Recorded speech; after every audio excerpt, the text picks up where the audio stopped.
नमस्कार दोस्तों, वेलकम। स्वागत है आप सभी का एक बार फिर से आर एस जंक्शन पर। तो वर्ल्ड ज्योग्राफी के कोर्स में प्रशांत महासागर पर हम चर्चा कर रहे थे, ठीक है।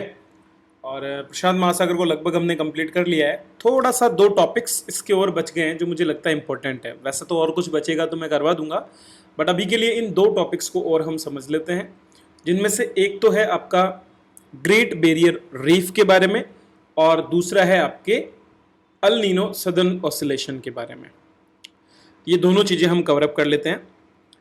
देखिए दोस्तों, प्रशांत महासागर की अगर हम बात करें तो प्रशांत महासागर में दुनिया के अधिकांश द्वीप स्थित है। मतलब अगर वर्ल्ड के पूरे द्वीप की बात करें ना, तो प्रशांत में सबसे ज़्यादा द्वीप है। अकेले प्रशांत महासागर में लगभग 25,000 से भी ज़्यादा द्वीप वर्तमान में मौजूद है, क्योंकि पूरा का पूरा जो रिंग ऑफ फायर वाला एरिया है, उस पूरे एरिया में ज्वालामुखी द्वीपों की भरमार है। बहुत सारे द्वीप यहाँ पर बने हुए हैं। इन द्वीपों को मैंने आपको बता भी दिया है कौन सा द्वीप कहाँ है, और इनका एक विभाजन भी इसमें किया गया है। दरअसल पूरे प्रशांत महासागर के क्षेत्र को ओशनिया के नाम से जाना जाता है, ठीक है।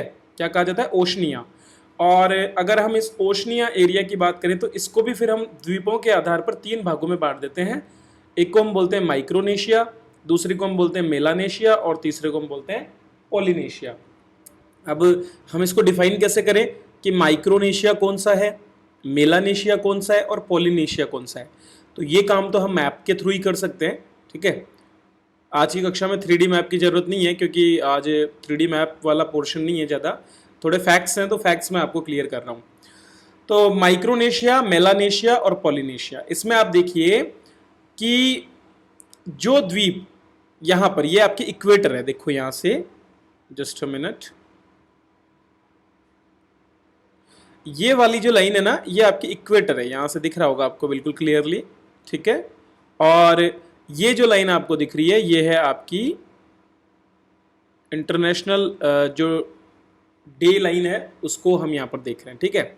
तो ये दो लाइंस जो है, तो जहां पर ये दोनों लाइनें क्रॉस करती है, उसके नॉर्थ वेस्ट का जो एरिया है, ठीक है, इंटरनेशनल डेट लाइन और इसके साथ में हमारा इक्वेटर, इन दोनों का नॉर्थ वेस्ट का जो एरिया है, उसमें जितने भी महाद्वीप हैं, इधर जितने भी द्वीप है, जैसे कि मार्शल आइलैंड्स हो गए, इसी तरह से आपका मरियाना आइसलैंड्स हो गए, जहाँ पर आपका जो है मरियाना ट्रेंच भी है, फेडरेटेड स्टेट्स ऑफ माइक्रोनेशिया के आइलैंड्स हो गए, इसी तरह से आपका पलाऊ द्वीप समूह हो गया। ये सारा एरिया जो है, इसको हम माइक्रोनेशिया के नाम से जानते हैं।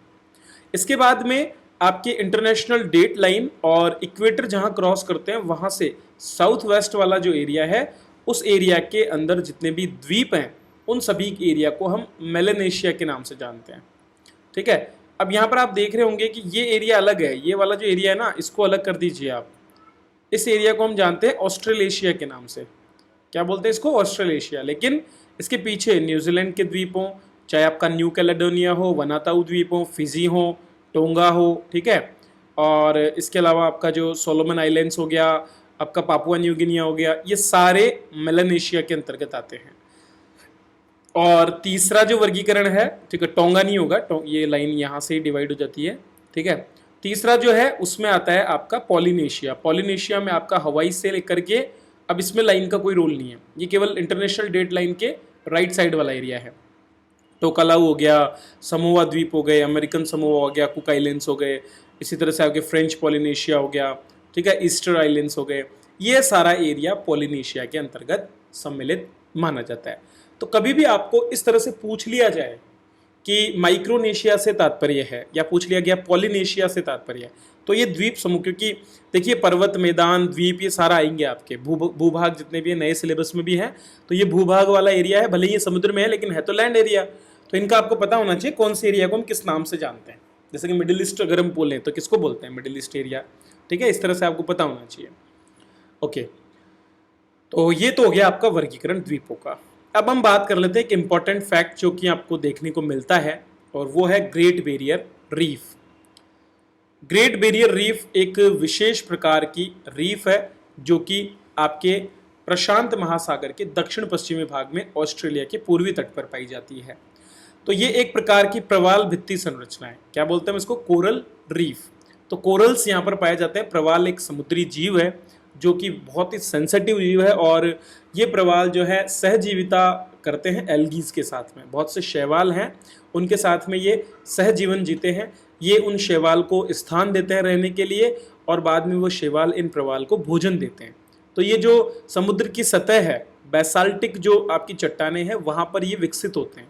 ये जीव हैं, और ये फिर क्या करते हैं, अपना आकार बढ़ा करके, जो पॉलिप्स होते हैं बिल्कुल ऐसे ट्यूब्स होती हैं, ट्यूब्स की तरह ये अपना आकार बढ़ा लेते हैं, और इनके चारों तरफ जो है बहुत से शैवाल्स को ये जगह दे देते हैं। अभी मैं चित्र में भी क्लियर कर दूंगा। और ये शैवाल इनके लिए फोटोसिंथेसिस अर्थात प्रकाश संश्लेषण करके भोजन बनाते हैं, और ये उनको स्थान देते हैं रहने के लिए। इस तरह से दोनों आपस में सहजीवन जीते हैं। दुनिया की जो अधिकतम जैव विविधता वाला अगर कोई क्षेत्र बोला जाए तो ये कोरल वाले एरियाज मानते हैं। कोरल के 3 टाइप बेसिक होते हैं, मैं आपको बेसिक आइडिया दे देता हूँ। 3 टाइप में आपका एक होता है रीफ, ठीक है, रीफ एरिया, एक होता है आपका फ्रिंज एरिया, और एक होता है आपका अटोल एरिया। ये 3 एरियाज जो है कोरल के माने जाते हैं। इनमें डेफिनेट थोड़ा सा डिफरेंस क्या है वो समझ लीजिए।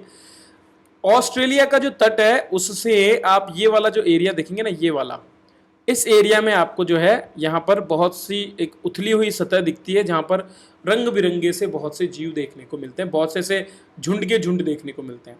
तो प्रवाल की क्या खासियत है कि सतह पर जब प्रवाल विकसित होता है ना, तो मान लीजिए एक लेवल पर प्रवाल विकसित हो गया, यहाँ पर ये एक लेवल पर प्रवाल विकसित होएगा, अपना जीवन चक्र पूरा करेगा, मर जाएगा।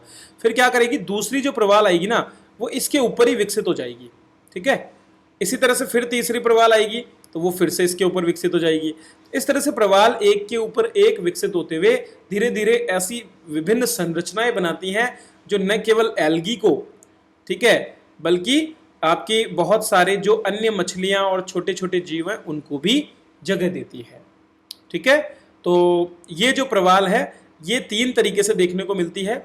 अगर मान लीजिए किसी भी समुद्र के तट के बिल्कुल नजदीक कोई भी प्रवाल है, ये हमारा समुद्र तट है किसी महाद्वीप, किसी द्वीप का, उसके बिल्कुल नजदीक अगर कोई इस तरह की संरचनाएं मिलती है तो उनको बोलते हैं हम फ्रिंज, ठीक है, उनके लिए हम फ्रिंज का प्रयोग करते हैं।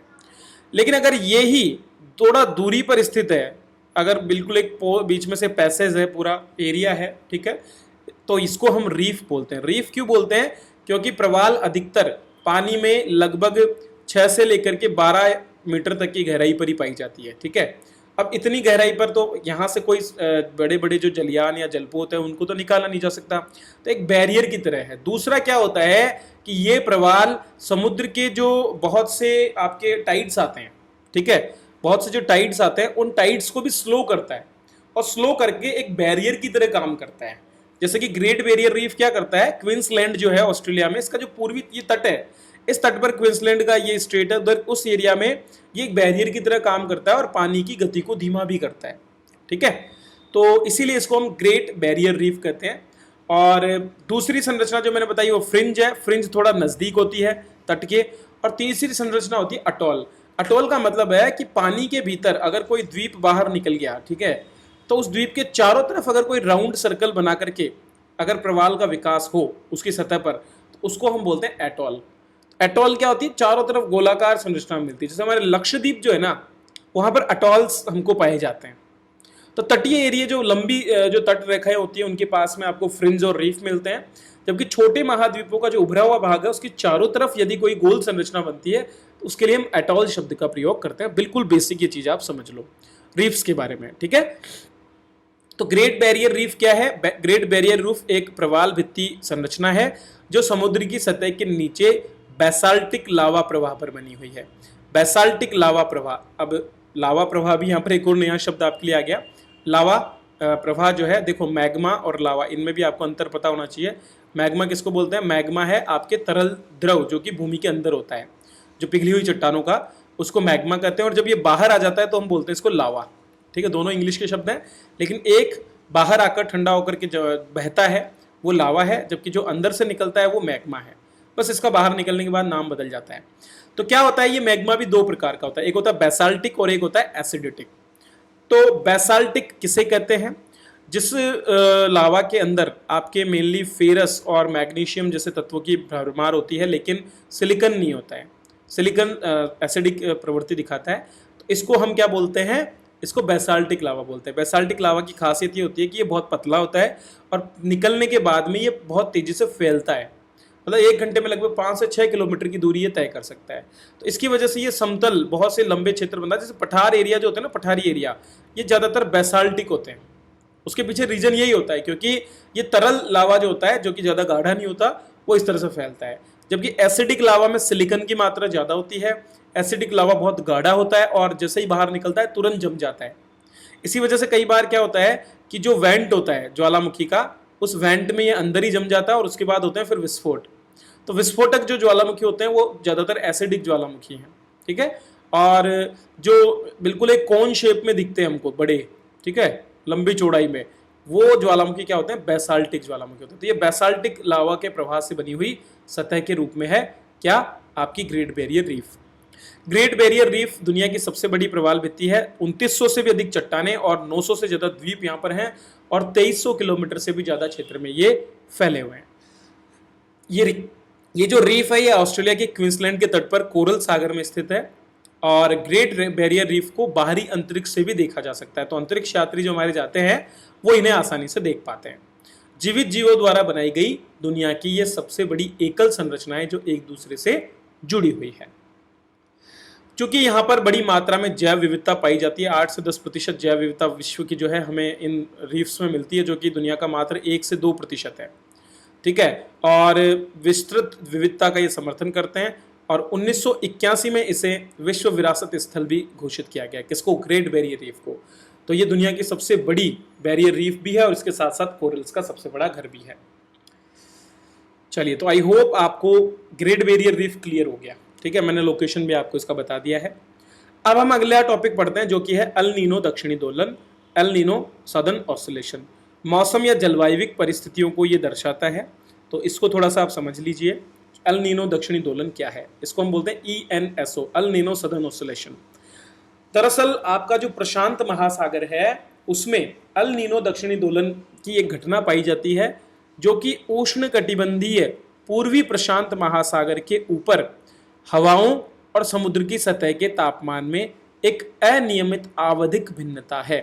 तो जो समुद्र का तापमान है उसमें दो, जो पूर्वी प्रशांत जो है भूमध्य रेखा पर और पश्चिमी प्रशांत जो है, उन दोनों के टेम्परेचर में होने वाला डिफरेंस और ऊपर चलने वाली हवाओं की गति और उनकी दिशा, इनके आधार पर दो स्थितियां हमको देखने को मिलती है। और इसकी वजह से न केवल उष्ण कटिबंध पर बल्कि उप उष्ण कटिबंध पर भी जलवायु में बदलाव होता है। खास करके जो मानसून और बारिश जो है, बारिश या वर्षा की जो गतिविधियां हैं उनको ये प्रभावित करता है। समुद्र के तापमान के गर्म होने के चरण को अल नीनो और शीतलन के चरण को ला नीनो कहा जाता है। क्या होता है दोस्तों, जो आपका समुद्र है ना, इसमें नॉर्मल कंडीशन में जो हमारा प्रशांत महासागर है वहाँ पर कुछ ऐसी स्थिति हमको देखने को मिलती है। ये देखिए, ये है आपका ऑस्ट्रेलिया का तट, ठीक है, इधर आपका ऑस्ट्रेलिया का तट है। और अगर मैं इधर जाऊं तो ये है आपका पेरू लीमा का तट, ठीक है। अब क्या है कि समुद्र में ऊपर से सूर्य चमकता है और सूर्य चमकने से यहाँ पर रोशनी पड़ती है। रोशनी के साथ ही पूरा जो समुद्र का जो तल है, ऊपर का सतह जो है समुद्र का, वो सतह का पानी गर्म होने लगता है। और ये गर्म होता हुआ पानी, क्योंकि आप सभी जानते हैं व्यापारिक पवनें जो है पश्चिम, पूर्व से पश्चिम की ओर बहती हैं, तो इस पानी को ये बहा करके और कहाँ लेकर जाती हैं, इस पानी को बहा करके ये ऑस्ट्रेलिया के तट की ओर धकेलती हैं, ठीक है। ये एक निश्चित प्रक्रिया है जो रेगुलरली चलती रहती है। और इसके बाद में जब ये गर्म पानी आकर के ऑस्ट्रेलिया के तट पर इकट्ठा होता है तो ये पानी क्या होता है, वाष्पीकृत होता है गर्म होने की वजह से। वाष्पीकृत होता हुआ ये गर्म पानी जो है ऊपर की ओर उड़ता है, बादल बनते हैं और यहाँ पर बारिश करते हैं। बारिश करने के बाद में जो हमारी जेट स्ट्रीम्स है उनके बहाव की दिशा में ऊपर उच्च अंतरिक्ष आकाश जो है हमारा, जो स्ट्रेटोस्फेयर वाला जो लेयर्स है, वहाँ से ये हवाएं वापस जो है वायु को लेकर के किधर जाती हैं, आपके पूर्व तट की ओर। और जब ये पेरू लीमा तक पहुँचती हैं तो चूंकि ये शुष्क हवाएं हैं तो यहाँ पर ये नीचे उतरना शुरू करती हैं। शुष्क ठंडी हवाएं यहाँ पर नीचे उतरती हैं और इस तरह से एक पूरा साइकिल बनता है जिसको हम क्या बोलते हैं, वॉकर सेल। क्या बोलते हैं इसको हम, वॉकर सेल। तो ये वॉकर सेल का निर्माण यहाँ पर सामान्य स्थिति में होता है। इस दौरान क्या होता है, चूंकि यहां से लगातार जो गर्म पानी है उसका डिस्प्लेसमेंट इधर हो रहा है, तो यहां पर क्या होता है, नीचे से अपवेलिंग होती है पानी की। अपवेलिंग मतलब ठंडा पानी ऊपर की ओर आता है, ठीक है। तो ये अपवेलिंग का काम यहां पर होता है। अब यहां देखिए आप, यहां पर आपको थर्मोक्लाइन दिख रहा होगा ना। थर्मोक्लाइन क्या है, वो लेयर जहां के बाद में जो टेम्परेचर है ना उसका डिक्रीज होना कम हो जाता है। थर्मोक्लाइन उसी लेयर को मैंने आपको बताया था, बहुत धीरे धीरे जो है टेम्परेचर डिक्रीज होता है या फिर एक तरह कांस्टेंट ही हो जाता है। तो यहाँ पर तो आप देख रहे हो कि थर्मोक्लाइन बहुत ऊपर है, जबकि यहाँ पर आप देख रहे हो कि थर्मोक्लाइन बहुत नीचे है। उसका रीजन क्या है, उसका रीजन ये है कि इतना एरिया का जो पानी है ना वो ऑलरेडी गर्म हो चुका है, क्योंकि यहाँ पर ज्यादा मात्रा में पानी गर्म हो रहा है तो धीरे धीरे नीचे के स्तर तक भी तो ट्रांसफर होती है ना हीट। तो यहाँ पर जो थर्मोक्लाइन है वो थोड़ा नीचे है, जबकि यहाँ पर ऊपर है। दूसरी बात क्या हो रही है, लगातार जब ये पानी इस तरह से इस दिशा में जाता है तो ऑस्ट्रेलिया के पास जो समुद्र का तल है, जो सतह है, उसमें लगभग 80 सेंटीमीटर तक की वृद्धि हो जाती है, 1 मीटर तक ये वृद्धि हो जाती है। और फिर बाद में यहीं से ये पानी जो आपके इक्वेटोरियल करंट, जिसको हम बोलते हैं काउंटर इक्वेटोरियल करंट, उसमें से होकर के वापस बहता है। तो दो तरह की करंट जो हमारी है वो तो पानी को उधर लेकर आती है, जिनका नाम क्या बोला था मैंने, नॉर्दर्न इक्वेटोरियल करंट और सदर्न इक्वेटोरियल करंट, वो तो पानी को इधर लेके आई। तो यहाँ पर मेन रोल होता है सदर्न इक्वेटोरियल करंट का। लेकिन फिर काउंटर इक्वेटोरियल करंट वापस क्यों लेके जाती है, उसका एक कारण तो मैंने आपको बताया था कि पृथ्वी के घूर्णन की वजह से, और दूसरा कारण है क्योंकि ये पानी लगातार यहाँ आके इकट्ठा होता है समुद्र तट के पास, तो इसका लेवल बढ़ जाता है और फिर ये ढलान की वजह से वापस इधर चलना शुरू कर देता है। ये भी यहाँ पर कारण है। तो ये वॉकर सेल एक नॉर्मल चीज है जिसकी वजह से हमें ये दिखता है कि ऑस्ट्रेलिया के तट पर बारिश होती है। अब अल नीनो और ला नीना में होता क्या है, इस चीज को आपको समझना है। अल नीनो की कंडीशन इस चक्र को कमजोर करती है, मतलब जो तेजी से आपकी हवाएं पानी को बहा करके और इधर लेकर जा रही थी वो थोड़ा कमजोर हो जाती हैं, और फिर क्या होता है, ये पानी जो है ज्यादा आगे न जाकर के समुद्र के बीच में यहीं पर आकर के इकट्ठा होना शुरू हो जाता है। और चूंकि इधर ढलान है तो इसकी वजह से यहाँ का पानी भी इधर आना शुरू हो जाता है। और ये कहाँ पर इकट्ठा हो गया, हमारे प्रशांत के बीच वाली स्थिति पर। तो प्रशांत के जो बीच में जो कुक आइलैंड का पूर्वी एरिया है, उस एरिया में ये पानी इकट्ठा होना शुरू होता है। गर्म होता हुआ पानी क्या करता है, क्योंकि यहाँ पर भी गर्म पानी है और इसका आसपास के क्षेत्र में भी हल्का गर्म पानी, क्योंकि पानी ज्यादा डिस्प्लेस हो ही नहीं पाया, तो यहाँ पर भी थर्मोक्लाइन नीचा हो गया थोड़ा सा, देखो अब। और यहाँ पर थर्मोक्लाइन थोड़ा ऊपर हो जाएगा क्योंकि गर्म पानी इधर भी इकट्ठा नहीं हो पाया, ठीक है। तो एक तो ये थर्मोक्लाइन पे जो प्रभाव पड़ा, और दूसरा पानी बीच में इकट्ठा होने की वजह से यहीं पर उड़ना शुरू कर देगा, वाष्पीकृत होना। और फिर यहाँ पर क्या करेगा, इस एरिया में, पूरे एरिया में जो है बादलों की उपस्थिति हमको देखने को मिलेगी और यहाँ पर तेजी से बारिश होगी, क्योंकि यहाँ से जब घूम करके कम साइकिल में जाएगी तो हवाओं में जो नमी बचेगी उसकी वजह से पेरू और लीमा के एरिया में भी जो है बारिश होती है। तो अल नीनो की स्थिति की वजह से बेचारा ऑस्ट्रेलिया तो बारिश से कमजोर हो जाता है, ऑस्ट्रेलिया पर तो बारिश होगी नहीं, गर्म रह जाएगा ऑस्ट्रेलिया, लेकिन बारिश नहीं होगी, क्योंकि जो बारिश होनी थी वो तो पहले ही समुद्र के बीच वाले एरिया में हो गई, या फिर बची कुछ शेष बारिश जो है आपके दक्षिण अमेरिका वाले एरिया में हो गई। तो दक्षिण अमेरिका और इस एरिया में जो बाढ़ आने का कारण कई बार होता है वो अल नीनो की कंडीशन होती है। लेकिन ऑस्ट्रेलिया में यहाँ पर चूंकि मानसून कमजोर हो जाता है और इसके साथ साथ भारत पर भी इसका जो है नेगेटिव इंपैक्ट पड़ता है, ठीक है। क्यों, क्योंकि जो इंडियन ओशन डाइपोल बनता है, ये मतलब आपके एक तो मेडागास्कर जो द्वीप है उसके पास में, जैसे यहाँ पर पानी इस तरह से इकट्ठा होता है उसी तरह यहाँ पर भी हमारे एक स्थिति बनती है उच्च दाब की, ठीक है। हमारे यहाँ पर भी उच्च दाब की स्थिति मेडागास्कर के पास में बनती है और यहाँ से हवाएं या तो भारत की तरफ चलेंगी या यहाँ पर। अब चूंकि यहाँ पर गर्म क्षेत्र है और भारत की तुलना में ये ज्यादा गर्म रह जाएगा क्योंकि यहाँ कोई बारिश तो हुई नहीं, तो ऐसे में यहाँ की हवाएं इधर चलना शुरू कर देती हैं, ठीक है। तो ये जो द्वीपीय समूह है इंडोनेशिया का, मलेशिया का और जो ऑस्ट्रेलिया का उत्तरी तट है, उधर हमारी ये जो है हवाएं चलने लगती है और मानसून जो हमारा है वो कमजोर पड़ जाता है, क्योंकि तुलनात्मक रूप से जहां ज्यादा कम दबाव वाला क्षेत्र रहेगा उधर हवाएं चलेगी, क्योंकि यहां से भी हवाएं अब इधर चली जा रही है ना, इसलिए। तो ये चक्कर है कि हम इसकी पूर्ति करने यहां चले जाते हैं। इसके बाद में सेकंड स्थिति आती है अल नीनो। इसको अल नीनो क्यों बोल रहे हैं, क्योंकि ये घटना जो है ज्यादातर दिसंबर के आसपास होती है। अल नीनो का मतलब था छोटा बच्चा, और चूंकि क्राइस्ट का जन्म इसी समय होता है, जीसस क्राइस्ट का, तो क्राइस्ट जो मनाया जाता है त्योहार, जो प्रभु यीशु जब दोबारा जन्म लेते हैं तीसरे दिन, उस रूप में क्राइस्ट मनाया जाता है। तो चूंकि इसी समय ये आता है तो इसलिए इसको छोटा बच्चा कहा जाता है, ठीक है। दूसरी परिस्थिति इसके विपरीत होती है, इसको बोलते हैं ला नीना। ला नीना की स्थिति में क्या करेगा, वॉकर सेल ज्यादा मजबूत हो जाता है और तेजी से पानी भी ज्यादा गर्म होता है और बहुत तेजी से पानी का डिस्प्लेसमेंट इक्वेटर से आपके ऑस्ट्रेलिया की तरफ होता है। इसकी वजह से ये ऑस्ट्रेलिया तट पर पानी, बहुत गर्म पानी का इकट्ठा होना है वो ज्यादा हो जाता है। इस वजह से क्या होता है, बड़ी तेजी से जो है बादल बनते हैं और यहाँ पर बारिश भी होती है और इससे फिर बाद में इस क्षेत्र में ठंडा क्षेत्र होने लगता है क्योंकि बारिश हो रही है। तो इंडियन ओशन डाइपोल पे क्या होता है, मेडागास्कर से जो पवनें यहाँ पर आ रही थी वो अब यहाँ नहीं आएंगी क्योंकि यहाँ पर इतनी गर्मी नहीं है। दूसरी ओर भारत इधर गर्म हो रहा है, तो भारत गर्म होते भारत की ओर ये स्थिति आ जाती है। ठीक है, तो यहाँ पर ये स्थिति बनने के बाद में फिर भारत का नंबर आता है।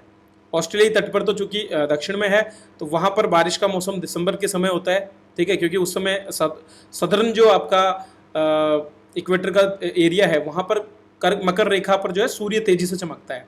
हम सभी जानते हैं उत्तरी पर तो जून में चमकता है, ठीक है, कर्क रेखा पर, और मकर रेखा पर दिसंबर में चमकता है। तो दिसंबर में जब ये ला नीना की स्थिति बनती है जिसमें ऑस्ट्रेलिया में ज्यादा बारिश होती है, तो इसकी वजह से हमारे यहाँ पर भी इसका लाभ होता है और हमारे यहाँ पर भी जो है मानसून तेज हो जाता है। तो ला नीना की कंडीशन में अधिकतर मामलों में हमारे यहाँ पर बारिश ज्यादा होती है। तो यह है अल नीनो और ला नीना की कंडीशन। ला नीना का मतलब होता है छोटी लड़की, ठीक है, तो उसका विपरीत है ये। तो छोटा बच्चा जो है उसका विपरीत है छोटी लड़की। तो जब लड़की होती है तो हमारे यहाँ बारिश ज़्यादा होती है, जब लड़का होता है तो हमारे यहाँ बारिश कम होती है। तो अल नीनो हमें नेगेटिवली इम्पैक्ट करता है, ला नीनो हमको पॉजिटिवली इम्पैक्ट करता है। ये आपको ध्यान रखना है, ठीक है। तो ये सदर्न ऑसिलेशन जो है ये भी जानना जरूरी था, वो भी मैंने आपको क्लियर कर दिया है। तो जैसा मैंने यहाँ लिखा है, वॉकर परिसंचरण जो है उससे संबंधित है। वॉकर परिसंचरण दबाव ढाल बल की वजह से होता है, प्रेशर ग्रेडियंट की वजह से, और पूर्वी प्रशांत महासागर के ऊपर एक उच्च दबाव वाला क्षेत्र और इंडोनेशिया पर एक कम दबाव वाला क्षेत्र बनाता है। चूंकि यहाँ पर दबाव ज़्यादा है तो पहुने कहाँ चलेगी, आपके पूर्वी तट की ओर। जैसा मैं कह रहा हूँ कि पूर्वी प्रशांत महासागर पे तो ज़्यादा दबाव है, ठीक है, और पश्चिमी पर कम दबाव है, ठीक है, इंडोनेशिया क्षेत्र में। तो यहाँ से पहुने इधर चलेंगी, गर्म पानी को ट्रांसप्लेंट उधर जो है ट्रांसफर करेगी और इस एरिया में फिर बारिश ज़्यादा होने की संभावनाएं बन जाती है। ला नीना क्या करता है, इसको मजबूत करता है, अल नीनो इसको कमजोर करता है। यह आपको ध्यान रखना है। चलिए, अब इसका प्रभाव भी होता है कुछ। इसका क्या प्रभाव होता है ये भी समझ लीजिए। दरअसल इन स्थितियों में अल नीनो की घटना जब होती है तो अल नीनो की स्थिति कहाँ है ये देखिए। अल नीनो की स्थिति में क्या हो रहा है, अल नीनो की स्थिति में तापमान जो है धरती का, जो समुद्री तट है इसका तापमान क्या हो रहा है, लगातार बढ़ रहा है, क्योंकि बीच में, समुद्र के बीच में अल नीनो ज़्यादा है और इसकी वजह से अचानक से तापमान में वृद्धि देखने को मिलती है, औसत सतह के तापमान में। तो इसकी वजह से क्या होता है, बहुत ज़्यादा गर्मी होती है। गर्मी होने की वजह से एक घटना काम में आती है, एक घटना जगह लेती है जिसको बोलते हैं हम विरंजन, प्रवाल विरंजन या कोरल ब्लीचिंग। जैसे कि 1997 1998 में जब अल नीनो हुआ तो उसके बाद ये देखा गया कि वहाँ जो प्रवाल रीफ है, ग्रेट बैरियर रीफ, वहाँ पर ब्लीचिंग की घटना होने लगी। अब ये ब्लीचिंग क्या भला है इसको भी समझ लीजिए। दरअसल प्रवाल जो है वो क्या होते हैं, प्रवाल मैंने आपको बता दिया है। प्रवाल सह जीवन पर आधारित एक संरचना है जिसमें कोरल्स सतह पर जो है पैदा होते हैं, पनपते हैं, और ट्यूब लाइक जो है ये पॉलिप्स बनाते हैं जिनमें छोटे छोटे एल्गीज आकर के रहना शुरू करते हैं। एल्गीज इनको भोजन देते हैं और इसकी वजह से इनका रंग जो है कैसा होता है, हरा भरा। बिल्कुल अलग अलग रंगों के प्रवाल हमको देखने को मिलते हैं। अब क्या होता है, जब तापमान जब है ज़्यादा हो जाता है पानी का, क्योंकि प्रवाल के लिए आदर्श स्थिति मानी जाती है 18 से 25 डिग्री सेल्सियस का तापमान, लेकिन जब अल नीनो की स्थिति होती है तो ये तापमान बढ़ जाता है, ठीक है। बढ़ते हुए तापमान की वजह से क्या होता है, बढ़ते हुए तापमान की वजह से ये जो जिससे एल्गी है ये मरने लगती है या फिर ये इनको छोड़ करके दूसरी जगह चली जाती है। अब चूंकि मैंने आपको बताया कि जो हमारा कोरल है ये खुद तो भोजन बना नहीं सकता, तो अब ये भोजन नहीं बना सकता तो ऐसे में धीरे धीरे ये कमज़ोर होने लगता है, बीमार होने लगता है और इसका रंग सफ़ेद पड़ने लगता है। इसको ही हम बोलते हैं कोरल ब्लीचिंग की घटना, ठीक है। पहले ये स्ट्रेस में आ जाता है और धीरे धीरे ये बिल्कुल ब्लीच होकर के सफ़ेद संरचनाओं के रूप में सागर में रह जाता है। अब एक बार अगर कोरल मर जाए तो फिर वो किसी काम का नहीं है, ना तो वहाँ पर कोई जीव आएगा ना ही कोई एल्गी वहाँ पर आएगी। जब तक जीवन है तब तक ही एल्गी वहाँ पर आती है। तो प्रवाल क्या होती है, प्रवाल एंथेजोआ वर्ग की अकशेरुकी प्राणी है। अकशेरुकी मतलब इनवर्टिब्रेट, इनवर्टिब्रेट मतलब जिनको मेरुदंड या रीढ़ की हड्डी नहीं होती है, और ये पॉलिप्स की कॉम्पैक्ट कॉलोनियाँ बनाते हैं जो एक दूसरे से जुड़ी होती हैं। कोरल उष्णकटिबंधीय समुद्र में रीफ पारिस्थितिकी तंत्र का निर्माण करते हैं, ये भी मैंने आपको बता दिया था पहले ही। और इनमें एक जीव रहता है जिसका नाम है जोक्सानथेला। क्या बोलते हैं? जोक्सानथेला। ये एक एल्गी है, शैवाल जैसा एकल कोशिका वाला फ्लैगलेट प्रोटोजोआ है ये, ठीक है, जिसको बोलते हैं जोक्सानथेला। और ये इन्हीं प्रवाल या कोरल के उत्तकों में रहते हैं और वहाँ कोरल को अपना रंग प्रदान कर देते हैं। चूंकि मैंने बताया कोरल तापमान, प्रकाश या पोषक तत्वों की स्थिति में तनावग्रस्त होते हैं। मतलब अगर मान लो प्रदूषण भी फैल रहा है कोरल वाले एरिया में, बहुत ज़्यादा पॉल्यूशन हो रहा है, बहुत ज़्यादा तत्व अगर आ जाएं तो भी जो है सहजीवी शैवाल निकल जाएगी। अगर मान लीजिए प्रकाश के डायरेक्ट संपर्क में आ जाए, ठीक है, अगर बहुत ज़्यादा धूप पड़ती है और डायरेक्ट जो है ये प्रकाश के संपर्क में आ जाए तो भी ये नुकसान पहुंचाता है। और यदि टाइड्स अगर लो रहे, लो टाइड मतलब पानी की मात्रा कम हो जाए ना ऊपर की ओर इनके, तो उसमें भी ये स्ट्रेस में आ जाता है। तो इसको बोलते हैं प्रवाल विरंजन, ठीक है। तो ये हो गई दोस्तों आज की अपनी क्लास। तो क्या क्या पढ़ा हमने इस क्लास में? हमने जो द्वीपों के प्रकार हैं उन पर चर्चा की। इसके बाद मैंने आपकी ग्रेट बैरियर रीफ बताई और फिर मैंने आपको अल नीनो सदर्न ऑसिलेशन जो है उसकी घटनाएं भी बता दी है। तो आई होप आपको ये सारा क्लियर हुआ होगा। फिर भी कोई डाउट हो तो बताइए। वीडियो को लाइक करना आपका काम है। आरएस जंक्शन पे बहुत से बेहतर वीडियो दिए हुए हैं जिनका लाभ उठा करके आप अपनी परीक्षा में सफलता प्राप्त कर सकते हैं। लेकिन जो सबसे मस्ट चीज़ है वो है निरंतरता। यदि आप में निरंतरता नहीं है तो आप पीछे रह जाएंगे। इसलिए दोस्तों निरंतर रहिए, लगातार अध्ययन कीजिए, क्योंकि निरंतरता ही सफलता का मूल मंत्र है। चलिए मैं आपसे विदा लेता हूँ। Thank you.